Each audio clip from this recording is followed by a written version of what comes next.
You know that one person, the one who walks into a broken situation, a leaking pipe, a crackling car engine, a corrupted file, a crying friend, and within minutes, something shifts. They don't panic, they don't freeze, they just start figuring it out, and you're standing there thinking, how did they do that? Here's what most people assume. These people are just smarter, or they grew up in the right environment, or they had a dad with a toolbox and infinite patience.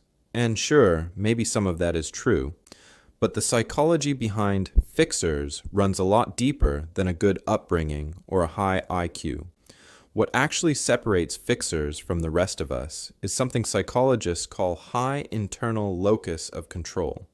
It's the deep, almost automatic belief that outcomes are within their power to influence.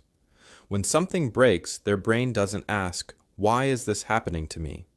It asks, "What can I do about this?" That one shift in framing changes everything. It transforms chaos into a puzzle. And puzzles, your brain knows how to enjoy. But here's where it gets really interesting. Research on what's called self-efficacy, pioneered by psychologist Albert Bandura, shows that the more you successfully solve problems, the more your brain builds confidence to tackle the next one. It's compounding interest, but for competence. Fixers aren't born knowing how to fix things. They just kept trying long enough that their brain started to expect success.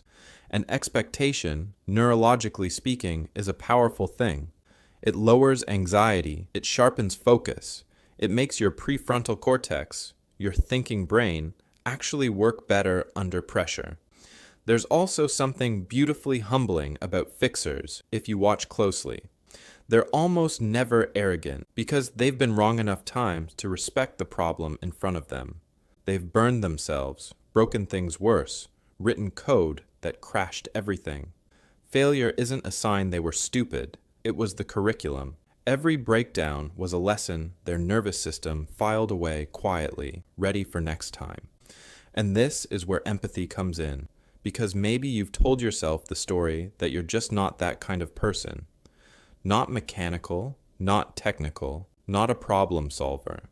But that story isn't biology, it's biography. It's a script written by past experiences, not a verdict on your potential.